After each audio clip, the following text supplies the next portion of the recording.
So very good evening student, hope आप सभी बहुत अच्छे होंगे। हम लोग इम्पॉर्टेंट कॉन्स्टिट्यूशन अमेंडमेंट पढ़ रहे हैं, मतलब महत्वपूर्ण संविधान संशोधन। 2 क्लास हो चुका है ना। और मैंने आपको बताया था कि बहुत इंपॉर्टेंट क्लास होगा और बहुत सारे एग्जाम में, या फिर आप क्या है कि जितना जनरल कॉम्पिटिशन का एग्जाम होता है हर एग्जाम में ये काम आएगा। तो नोट्स बनाते चलिएगा जितना हम लोग बात कर रहे हैं। और साथ ही साथ मैं ये भी बता रहा हूँ आपको कि जो भी अमेंडमेंट हम लोग पढ़ रहे हैं उससे जुड़ा हुआ कुछ अगर पॉलिटी का फैक्ट या कॉन्सेप्ट है उसको भी हम लोग क्या करें, साथ में कवर करें। मतलब पूरा कॉन्सेप्ट आपका क्या हो रहा है, क्लियर हो रहा है। 106 अमेंडमेंट हो चुका है और 101 अमेंडमेंट से लेकर के 106 अमेंडमेंट तक हम लोग जितना इंपॉर्टेंट अमेंडमेंट है उसको क्या कर रहे हैं, कवर कर रहे हैं। तो 2 क्लास हो चुका है, जिन्होंने नहीं देखा होगा आप जाके देख सकते हैं। तो चलिए अब देखिए इंपॉर्टेंट कॉन्स्टिट्यूशन अमेंडमेंट। अच्छा, उससे पहले एक चीज़ मैं आपको बता दूं, मैंने पहला जब ये सीरीज जो कॉन्स्टिट्यूशन अमेंडमेंट का जो पहला क्लास है उससे मैंने एक क्वेश्चन पूछा था। मैंने क्वेश्चन ये पूछा था कि फर्स्ट अमेंडमेंट जो हुआ था वो हुआ था 1951 में, जबकि लोकसभा और राज्यसभा जो है ये बना था 1952 में। आपको पता है कि कॉन्स्टिट्यूशन में अमेंडमेंट करने का अधिकार किसके पास होता है, पार्लियामेंट के पास होता है, संसद के पास होता है। तो जब पार्लियामेंट बन ही रहा है, लोकसभा राज्यसभा उसका जो 2 हाउस है वो बन रहा है 1952 में, तो अमेंडमेंट 1951 में कैसे किया? तो मैंने ये सवाल पूछा, तो मैंने बोला था नेक्स्ट क्लास में बताऊंगा। तो चलिए पहले इसका आंसर मैं आपको दे देता हूँ, फिर आगे हम लोग कंटिन्यू करते हैं। देखिए ये बड़ा कॉन्सेप्चुअल सवाल है, कभी आपसे कोई इंटरव्यू में इस तरह का सवाल पूछ सकता है, ठीक है। सिविल सर्विसेज का इंटरव्यू में आपसे सवाल पूछेगा कि बताओ कैसे ये हुआ, आप बताना। देखिए आप ध्यान रखना, आपको पता है कि 26 जनवरी 1950 संविधान क्या हो गया, लागू हो गया, है ना। संविधान यहाँ से क्या हो गया, लागू हो गया। अब देखिएगा, आपको पता है कि 1952 में क्या बना, लोकसभा राज्यसभा बना। पहला जो जनरल इलेक्शन हुआ था वो 1951-52 में हुआ था, मतलब 52 में कंप्लीट हुआ था। तो मैंने सवाल ये पूछा था कि 1951 में पहला अमेंडमेंट कैसे हो गया जबकि पार्लियामेंट ही बन रहा है 52 में। तो इसका आंसर ये होगा, याद रखिएगा 1950 से 1952 तक, 1950 से 1952 तक, इस बीच में जब हमारा कॉन्स्टिट्यूशन बन गया और लोकसभा बनने से या पार्लियामेंट बनने से पहले, इस बीच में प्रोविजनल पार्लियामेंट वर्क कर रहा था, ठीक। याद रखिएगा इस बीच में प्रोविजनल पार्लियामेंट क्या कर रहा था, वर्क कर रहा था। मतलब एक तरह से एक अस्थायी पार्लियामेंट वर्क कर रहा था। और ये प्रोविजनल पार्लियामेंट कौन था, तो वही कॉन्स्टिट्यूएंट असेंबली, ठीक, समझ में आया। तो आप याद रखिएगा जो हमारा संविधान सभा था वही पार्लियामेंट का काम कर रहा था। आप कह सकते हैं कि आज़ाद भारत का पहला पार्लियामेंट जो है वो हमारा संविधान सभा है। क्लियर है चीज़, है ना। ऐसे भी 1947 का जो इंडियन इंडिपेंडेंस एक्ट था, उस एक्ट के तहत संविधान सभा को दोनों काम दिया गया था कि आप संविधान भी निर्माण कीजिए और लेजिस्लेचर का भी काम कीजिएगा। मतलब आप विधायिका का भी काम, मतलब लॉ बनाने का भी काम आप ही कीजिएगा। और याद रखें 1950 से लेकर के 1952 तक प्रोविजनल पार्लियामेंट के रूप में कौन काम किया, कॉन्स्टिट्यूशन। तो आपसे जब ये सवाल पूछा जाएगा कि कौन सा कैसे पहला अमेंडमेंट हो गया जबकि लोकसभा राज्यसभा बना 1952 में, तो आप बता दीजिएगा उस समय जो कॉन्स्टिट्यूएंट असेंबली जो हमारा था वही क्या हो गया, पार्लियामेंट के रूप में क्या कर रहा है, काम कर रहा है, ठीक है। तो कभी एग्जाम में ऐसे भी क्वेश्चन पूछ दे कि प्रोविजनल पार्लियामेंट कब से काम कर रहा है, तो आप बता रहे हैं 1950 से कर रहा है। कब तक काम किया, तो 1952 तक, ठीक है। मार्च के आसपास 1952 मार्च तक वो काम किया था। फिर उसके बाद जो लोकसभा राज्यसभा बन ही गया था, ठीक है। तो खैर चलिए, तो ये आप ध्यान रखें, तो यही इसका जवाब होगा। क्लियर है। चलिए अब हम लोग आगे कंटिन्यू करते हैं। लास्ट क्लास हम लोग जहाँ पे छोड़े थे उसके बाद हम लोग कंटिन्यू करते हैं। तो अगला जो अमेंडमेंट आज हम लोग पढ़ेंगे वो है यहाँ पे मैं लिख देता हूँ उसको,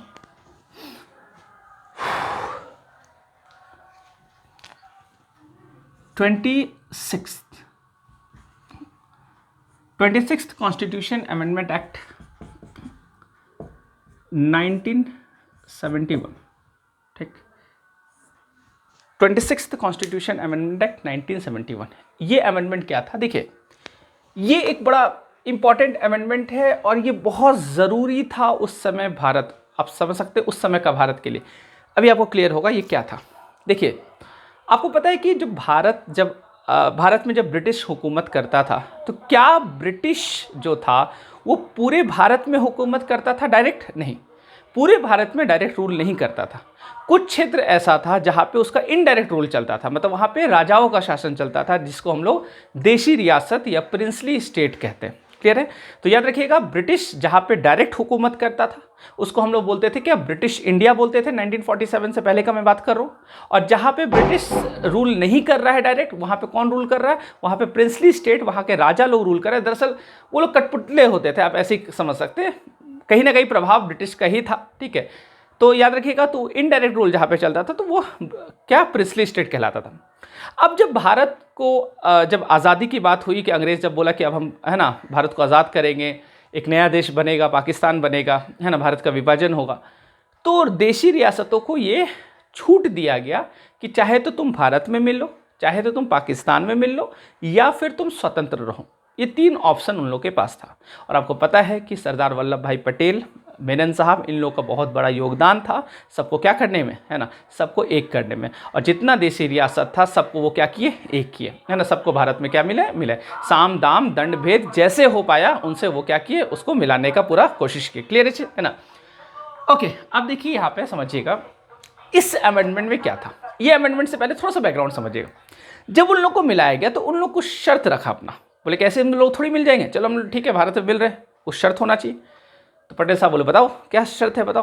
बोले शर्त ये है कि हम लोग के परिवार को कुछ पैसा मिलना चाहिए सरकार की तरफ से हमेशा, है ना, एक पेंशन के रूप में उसको क्या मिलना चाहिए? पैसा मिलना चाहिए। तो बोले तुमको क्यों पैसा मिलेगा, तुम कौन सा बड़ा तीर मार दिया? बोले कि इसलिए पैसा मिलना चाहिए क्योंकि हम लोग भारत में क्या कर रहे हैं? विलय कर रहे हैं, भारत में मिल रहे हैं, तो हमारे जो फैमिली, भविष्य का जो जनरेशन है, उसको भारत सरकार की तरफ से पैसा मिलना चाहिए। अच्छा, उनको पैसा जो मिलता था, वो पैसा क्यों मिलता था? इसलिए मिलता था क्योंकि वो शाही घराने से थे और कोई उन्होंने बहुत बड़ा काम नहीं कर दिया था। ठीक है ना? तो आप ध्यान रखिएगा, उसको बोला गया प्रीवी पर्स। ठीक, प्रीवी पर्स। ठीक है, पर्स समझते, पर्स बटुआ में क्या रहता? पैसा रहता। तो यहाँ पे जो देशी रियासत के जो राजघराने से जो उनके फैमिली मेंबर्स थे, उनको सरकार की तरफ से एक तरह से पेंशन के रूप में दिया जाएगा, मतलब पैसा दिया जाएगा यहाँ पे। ठीक है, इसके बदले ये कोई सेवा नहीं दे रहे, बस वो भारत में मिला इसलिए इसको पेंशन दे रहे। और दूसरा चीज बोला कि हम लोगों को कुछ प्रिविलेजेस मिलना चाहिए, है ना, कुछ राइट्स मिलना चाहिए जो आम नागरिक के पास नहीं है ना। स्पेशल प्रिविलेजेस होगा कि मेरा ट्रेन जाएगा, हम आम ट्रेन में नहीं चढ़ेंगे, आम बॉगी में, मेरा डब्बा अलग से लगा दो। तो शाही एकदम सजा एकदम पूरा सजा के शाही का डब्बा लगता था राजघराने से कोई जा रहा है। उधर जनरल बॉगी का अलग लुक आता था, इधर का अलग, है ना।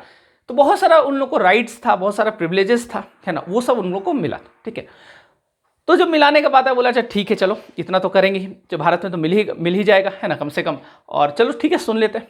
राजा लोग बोला ना पटेल साहब को, तुम लोग बात पे हम लोग को भरोसा नहीं, संविधान में लिखो। तो एक तो एग्रीमेंट करवाया, संविधान में भी लिखवाया। 2 आर्टिकल याद रखिएगा, आर्टिकल नंबर 291 और आर्टिकल नंबर 362। ठीक है, ये इंपॉर्टेंट आर्टिकल याद रखिएगा, आर्टिकल 291 और आर्टिकल 362। ये दोनों आर्टिकल में क्या है या क्या था, है ना, इसमें रिपील हो गया। 291 आर्टिकल जो है इसमें लिखा हुआ था प्रीवी पर्सेस, इसीलिए लिखा गया था प्रीवी पर्सेस के बारे में। मतलब जो देशी रियासत से जुड़े लोग जो भारत में विलय हुए, जो जिनके साथ एग्रीमेंट हुआ, उनको भारत सरकार की तरफ से, है ना, एक पेंशन के रूप में क्या किया जाएगा? पैसा दिया जाएगा, मतलब, है ना, समझ पा रहे हैं? एक पैसा यहाँ पे इन लोगों को क्या, प्रीवी पर्सेस, मतलब पैसा दिया जाएगा इन लोगों को, है ना। और आर्टिकल 362 जो है ये प्रिविलेजेस है ना, ये क्या है? प्रिविलेजेस है। ठीक है, यहाँ पे इनको कुछ विशेष राइट दिया जाएगा और उनको कुछ प्रिविलेजेस जो है ना, शर्त रखा गया था। तो आप ध्यान रखिएगा आर्टिकल 362 में ये चीज किया गया। क्लियर है? अब देखना ये अमेंडमेंट करने का जरूरत क्यों पड़ा। इंदिरा गांधी का जब सरकार बना तो इंदिरा गांधी, चूंकि देखिए आप समझिएगा उस समय का भारत, 1947 का भारत जर्जर स्थिति है। सोना का चिड़िया हम लोग को कहते थे, वो तांबा का चिड़िया बन चुका था। जीडीपी एकदम गिरा हुआ, कोई इन्वेस्टमेंट नहीं, कोई इंस्टीट्यूशन हमारे यहाँ नहीं, कोई आईआईटी आईआईएम ऐसा कुछ इंस्टीट्यूशन नहीं, कोई इसरो डीआरडीओ नहीं, है ना, कुछ नहीं, एकदम कंगाल भारत। अंग्रेज पूरा लूट के चला गया, बर्बाद करके हम लोग को चला गया। वो परिस्थिति, वो स्थिति बहुत अलग था, है ना। प्लस ग्लोबल का हालात भी ठीक नहीं था। आप अगर उस समय वैश्विक हालात देखिएगा तो कोल्ड वार का एरा चल रहा था। यूएसए बोलता था कि भारत को तुम मेरे में मिल जाओ, मेरे गुट में शामिल हो जाओ। यूएसएसआर बोलता था कि नहीं तुम मेरे गुट में शामिल हो जाओ। तो नेहरू जी आपको पता है कि नैम है ना, नॉन अलाइन मूवमेंट, वो बोले कि नहीं हम गुट निरपेक्ष है ना, गुट निरपेक्ष आंदोलन को लीड किए थे वो, कि हम लोग गुट निरपेक्ष रहेंगे, हम लोग किसी गुट में शामिल नहीं होंगे। तो खैर इंदिरा गांधी उनकी बेटी एक बड़ा कदम उठाती है, और ये कदम क्या था, उन्होंने बोला कि यहाँ पे जो पैसा जाता प्रीवी पर्सेस जो मिलता है उन लोग को फ्री का, भारत जैसे गरीब देश में जर्जर हालत है, भूखे लोग मर रहा है ना, सूखा पड़ता है, लोग को खाने नहीं मिलता है, मतलब भूखमरी है, मतलब बहुत सारा स्थिति क्या है, बहुत खराब स्थिति है। उस देश में बेवजह है ना सरकार पर एक बोझ पड़ता है इन लोगों को पैसा देना। तो इंदिरा गांधी ने फैसला लिया कि एक काम करते, ये सिस्टम ही खत्म कर देते, इक्वालिटी का बात करते है ना, कोई प्रिविलेजेस इन लोगों को नहीं मिलेगा और ना ही प्रीवी पर्सेस है ना, कोई भी पैसा वैसा इन लोगों को नहीं मिलेगा। अब सारे ये लोग चिल्लाने लगे, शाही फैमिली ये ऐसे कैसे होगा, हम लोग मिले ये वो है ना, संविधान में आपका लिखा हुआ, आर्टिकल में लिखा हुआ है, आप कैसे बदल दीजिएगा। इंदिरा गांधी ने बोला कि अच्छा आर्टिकल में लिखा है, आर्टिकल 368 भी तो है, कॉन्स्टिट्यूशन अमेंडमेंट कर देंगे, क्या दिक्कत है, लिखा है तो मिटा देंगे। और वही हुआ। 26th अमेंडमेंट 1971 में आर्टिकल 291 एंड 362 को क्या कर दिया गया, रिपील कर दिया गया, डिलीट कर दिया गया, हटा दिया गया कॉन्स्टिट्यूशन से, या आर्टिकल को ही समाप्त कर दिया। मतलब अब कोई प्रीवी पर्सेस है ना, अब कोई प्रीवी पर्सेस और कोई भी प्रिविलेजेस इन लोगों को नहीं मिलेगा, क्योंकि इनका मानना था कि सरकार पर बहुत ज़्यादा धन का एक तरह से क्या हो रहा, प्रॉब्लम हो रहा है, एक तरह से ये पैसा कहीं ना कहीं वेलफेयर स्कीम में हम लोग क्या कर सकते हैं, खर्च कर सकते हैं। क्लियर है ना। तो खैर, तो याद रखिएगा 26th अमेंडमेंट 1971 जो था, आपसे एग्जाम में पूछेगा प्रीवी पर्सेस को कब खत्म किया गया, किस अमेंडमेंट के द्वारा खत्म किया गया, तो आप बता देना प्रीवी पर्सेस को 26th अमेंडमेंट 1971 के द्वारा समाप्त कर दिया गया। क्लियर है चीज़ है ना। तो ये आप ध्यान रखिएगा, इसमें कौन सा आर्टिकल को डिलीट किया गया, रिपील किया गया, तो ध्यान रखिएगा 291 जिसमें प्रीवी पर्सन लिखा था, और 362 जिसमें क्या लिखा हुआ था, प्रिविलेजेस है ना, जो शासक लोग थे उन लोग को प्रिविलेजेस दिया गया। तो ये आप ध्यान रखिएगा, ये एक इंपॉर्टेंट अमेंडमेंट है 26। क्लियर। नेक्स्ट, कोई डाउट हो, कुछ भी क्वेश्चन आए मन में तो एकदम आप सवाल पूछिए, आपका अधिकार है सवाल पूछना, मेरा कर्तव्य है कि मैं आपको जवाब दूं। तो 26th अमेंडमेंट ये था। अब चलिए नेक्स्ट अमेंडमेंट हम लोग देखते हैं। अगला अमेंडमेंट जो है चलिए 33rd देखते हैं, 33वां संशोधन 1974।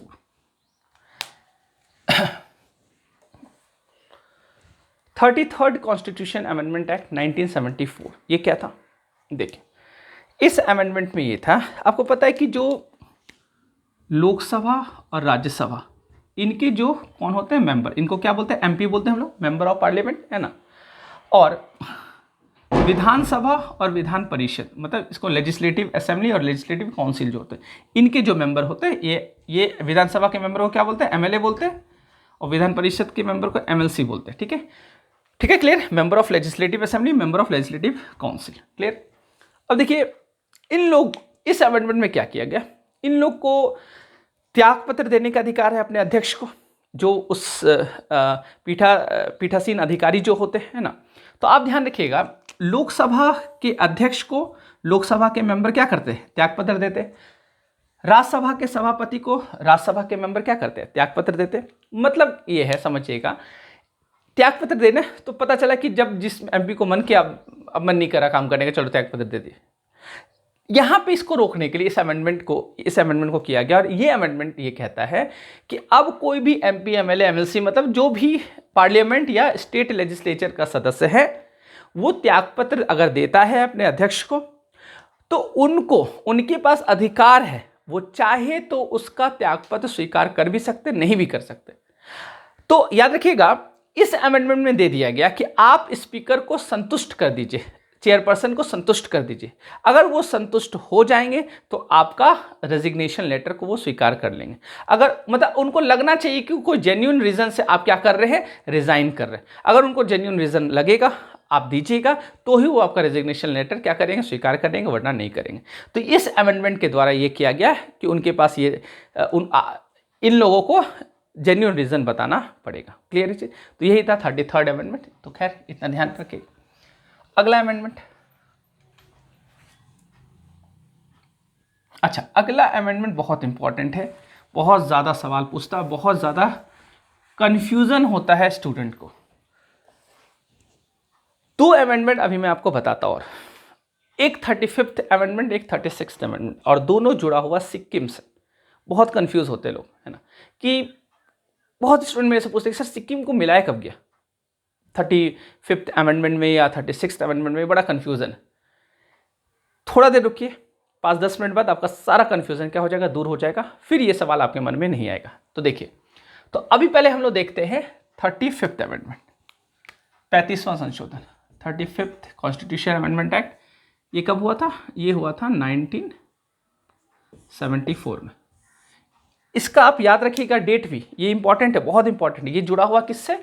ये जुड़ा हुआ सिक्किम से। देखिए सिक्किम से, ठीक है, ठीक, सिक्किम से। अब देखें क्या है ये।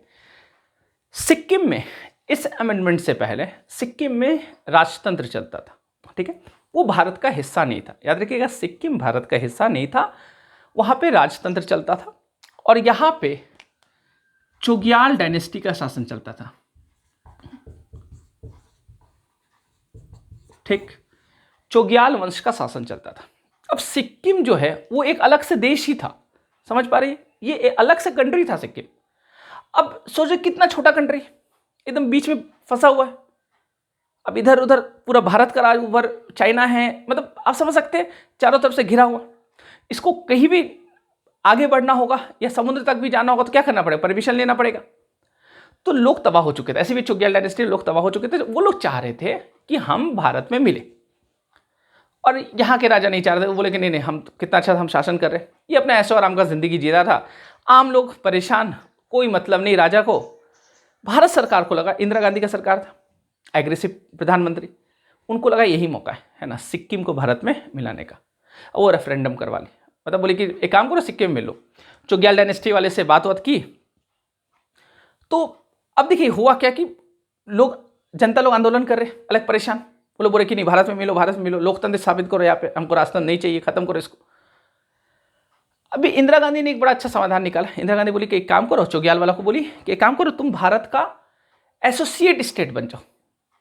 अब सिक्किम वाला बोले कि चोग्याल वाला कि एसोसिएट स्टेट ये क्या होता है, आपके कॉन्स्टिट्यूशन में कहीं तो लिखा नहीं है एसोसिएट स्टेट। तो इंदिरा गांधी बोला लिखा नहीं तो लिख देंगे ना, क्यों, संविधान संशोधन है ना, क्यों परेशान हो रहा है।